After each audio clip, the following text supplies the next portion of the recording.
Hi everyone, I'm David Fisher, and this is Presidential Chronicles, the series of books and videos on American history as seen through the lives of the presidents of the United States. This episode is from the life of Franklin Pierce, and the focus is it doesn't get any easier.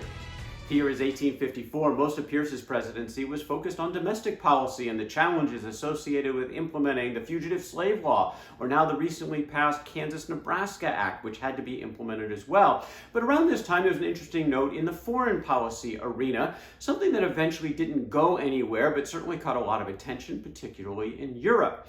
Franklin Pierce was not the first president of the United States who wanted to acquire Cuba. Several presidents had been interested in acquiring the island, and Pierce fell into line in part of his overall view of American expansion in the notion of manifest destiny, of taking the American experiment, way of life, governance model across not only North America, but perhaps into the Caribbean as well. And Cuba was very much on his mind. He figured, let's give it a try, see if we can buy Cuba. And he has announced as his minister to Spain, which owned the island, that Pierre Soule would have this responsibility. He was a good pick in that he was very much in favor of the acquisition. He even got about $130 million offered by Secretary of State William Marcy as part of his charge, up to $130 million to go make that purchase. But Soule was also a difficult person to deal with. He was extremely aggressive, and in his role as minister to Spain, he actually started getting in bed with a bunch of rebels who were looking to overthrow the Spanish government. Well, that government would fall, but not to his friends. It went to a group that was much more anti-American. He eventually had to leave the country for a little while just for his own safety. Spain indicated, frankly, no interest in selling Cuba to the United States at this time. Well, Franklin Pierce still wanted more from his ministers. He wanted their best advice, not just Soule, but also Great Britain, the minister to Great Britain, James Buchanan, and the minister to France, John Mason. He wanted all three of them to come together, write him a report with an analysis of the situation and recommendation on the best way to move forward to try to acquire Cuba. The three agreed to meet. They said they will get together in Ostend, Belgium. The problem was all of Europe seemed to know what was going on. The European press came into Ostend. They couldn't get any work done. There was no privacy. After 3 days, they actually went to scurry off to a small town in Germany just so they could get their work done, ultimately producing their report to the President and the Secretary of State that was called the Ostend Manifesto. After going through some of the history, they eventually came down to the critical question in this manifesto, which was stated as, does Cuba, in the possession of Spain, seriously endanger the internal peace of our whole nation? If the answer to this question was yes, then they continued. Then by every law, human and divine, we shall be justified in wresting it from Spain if we possess the power. And this upon the very same principle that would justify an individual in tearing down the burning house of his neighbor if there were no other means of preventing the flames from destroying his home. Well, the key question, or the key element to this was that question. Was the answer to that question yes or no? Well, when this report got out, the people in Europe sort of bypassed that question. They simply saw this as an imperialistic document, and the Americans were frankly committed to taking the island nation, or the island away from the nation of Spain, and there was a lot of outrage in Europe over this. The reaction in the United States? Well, a little bit different because they honed in precisely on that question that was raised, and frankly, the answer was no. Secretary of State Marcy, President Franklin Pierce looked at that and did not see Cuba as being a central danger to the United States right now. They had authorized the interest in trying to buy Cuba if Spain was willing to sell, but they weren't going to justify taking it perhaps through military action based on what was in this Ostend Manifesto. So essentially they repudiated it by answering the question of no to the one that was posed. The whole thing eventually died. Spain kept Cuba. Pierre Soule immediately resigned. He was not happy at the outcome. Well, Pierce was not happy at the outcome politically in the midterm elections of 1854. The Democrats were now facing a different set of opposition. The Whig Party, been around for the last couple of decades, essentially it disintegrated, and you've got a couple of new splinter parties that are developing. One was very much a sectional party in the northern part of the country only. Many of the Whig tenets were embraced by the Republicans, this new party that was materializing in the middle of the 1850s, but they were animated on top of all of that by the principle of no more expansion of slavery to any territory or future state in the United States. That was what was really getting them politically motivated to try to win office and put this into play. The other party was the American Party, America First Nationalist Party, that had a sort of a seamier side, an anti-immigrant, an anti-Catholic discriminatory element to the American Party that were more commonly known as the Know-Nothings. But the Know-Nothings had some momentum, not only in the North, but also in the South, as a rival at the national level to the Democrats. Well, the Democrats did horribly in the midterms of 1854. They lost 2/3 of their seats in the House of Representatives. They lost their majority. And even in Franklin Pierce's home state of New Hampshire, didn't go well. The Know-Nothings took over that state, the governorship, both houses of the state legislature, and Pierce's political nemesis from inside his home state of John Hale, he was sent back to the U.S. Senate where he could continue to torment Franklin Pierce. Well, there was plenty of tormenting for Pierce in his own home, which is now called the White House. It was a dreary place. Jane Pierce finally emerged from her mourning after the death of her son Benny on the eve of Franklin Pierce's presidency, but she was still in a very dreary state, always sort of dressed in black. Sort of the cover of that death seemed to just continue to cloud over what was happening in the White House. A visitor said that everything in that mansion seems cold and cheerless. I have seen hundreds of log cabins which seem to contain more happiness. It was rarely festive with Jane Pierce around and Franklin Pierce in the White House.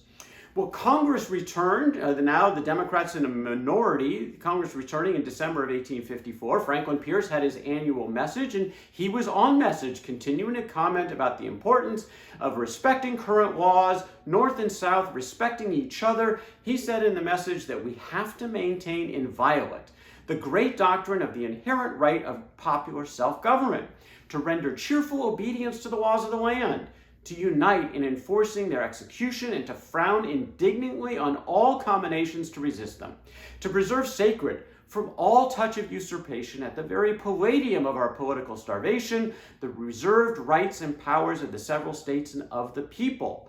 This was an urging on behalf of the President of the United States, and frankly, most people weren't listening to him anymore, and particularly those in the North, to whom he was actually sending many of these messages.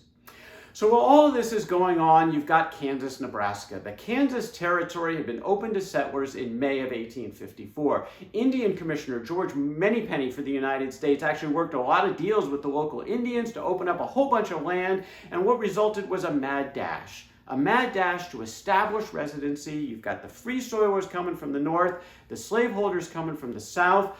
President Pierce, he thought this was all now local issue. He was out of it. His job, nominate a territorial governor, nominate federal judges, the locals will do the rest, and with this notion of popular sovereignty in play, the locals will decide for themselves whether or not it'll be a slave or no slave environment. This was now primarily a local issue, according to the President of the United States.